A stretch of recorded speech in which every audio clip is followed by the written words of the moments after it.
Okay guys, so we're ready to start brushing Molly out. I'm also going to trim out the pads of her feet and grind her nails down a little bit shorter. So I'll show you the tools that I use for a dog with a coat like Molly's. I actually use 3 different brushes for this type of coat. I start with a slicker brush, which already has some of her hair in it. And that loosens the coat up and pulls out some of the hair.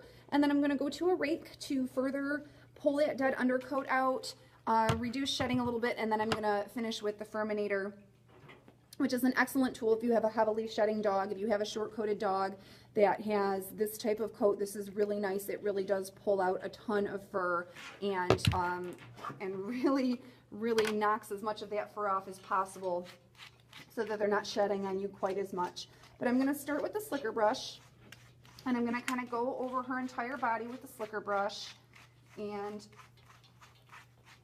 get what I can with that. The slicker brush I can also use on the areas where she has shorter fur, like her legs and the top of her head.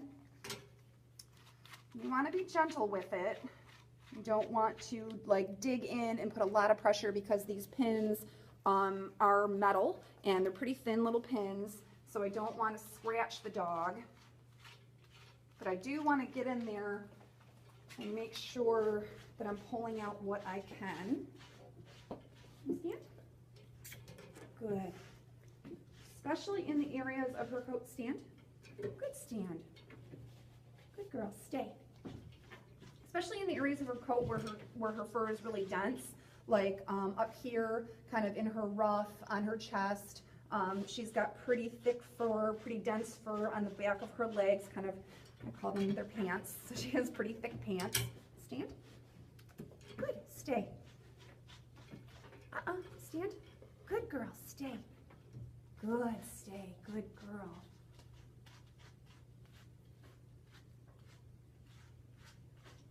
Oops, stand.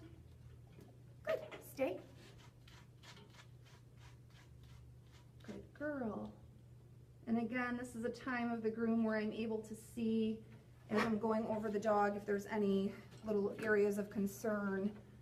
Stop, stop. Good. Good girl. So after I've done her with the slicker brush, I'm going to move to that rake and go over her again. Stand. Good, stand. Good girl. Whoop, whoop, whoop. There you go. And the rake is going to bust up any of those dense areas of coat and pull all the fur out. So you can kind of see she's got kind of a saggy, baggy neck, and so I'm going to pull the skin kind of tight. I'm going to roll the skin up as I brush, so that I'm not brushing down into a fold on her neck and potentially hurting her. Here you go. Knock all that loose fur off. Good girl.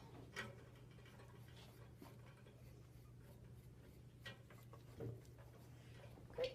Stand. Good. Stay.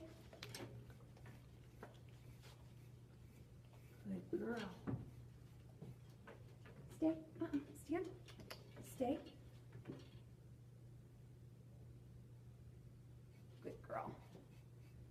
A little scab there, probably from roughhousing with her sister. So I'm going to finish with the furminator. This is actually a blade on this brush, and what it does is pulls out undercoat that the slicker brush and the rake can't. It is sharp, so when you're brushing your dog with a furminator at home, and I highly suggest that if you have a short-coated dog, like a lab, like a pit bull, like a Rottweiler, dogs with fur like this, that you get a furminator, because it really does help reduce shedding around the house. And it also, I mean, any kind of brushing is going to stimulate good blood flow to the dog. It is going to stimulate good oil production in their coats so that their coats are healthy and shiny and not dry and brittle. But the furminator in particular is really great for coats like this because it does pull out a lot of hair that would otherwise wind up on your couch or on your rug. So just like with the rake, I'm going to roll skin up anywhere that there is loose skin. I'm going to brush down with the grain of the hair. And when I get to bony areas of the dog, like their hock or their ankles, I'm going to make sure that I'm brushing at an angle. So I'm not coming straight down into the hock. Stand. If you guys can really see. So for instance, if I'm doing her elbow, I'm going to come down like this, not straight down into the bone of the elbow, because I can, again, I can cut the dog because this is a blade.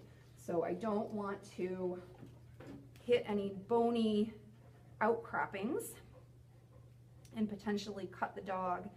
Also, as with the slicker brush, I'm not going really hard with it. It's more firm strokes, but I'm not applying a lot of pressure. I'm not trying to dig into the dog with it. I'm just trying to grab all this fur. So let me finish brushing her because this is going to take a while. Again, she's in her kind of winter shed season where she's going from her summer coat to her winter coat, so there's a lot of fur to come off, and this is going to take a while. So I'm going to pause the video when it's time to shave out her pads and grind her nails. We'll pick back up again so you can see what that looks like. Okay guys, so we're ready to start brushing Molly out. I'm also going to trim out the pads of her feet and grind her nails down a little bit shorter. So I'll show you the tools that I use for a dog with a coat like Molly's. I actually use 3 different brushes for this type of coat. I start with a slicker brush, which already has some of her hair in it. And that loosens the coat up and pulls out some of the hair. And then I'm going to go to a rake to further pull that dead undercoat out, reduce shedding a little bit, and then I'm going to finish with the furminator, which is an excellent tool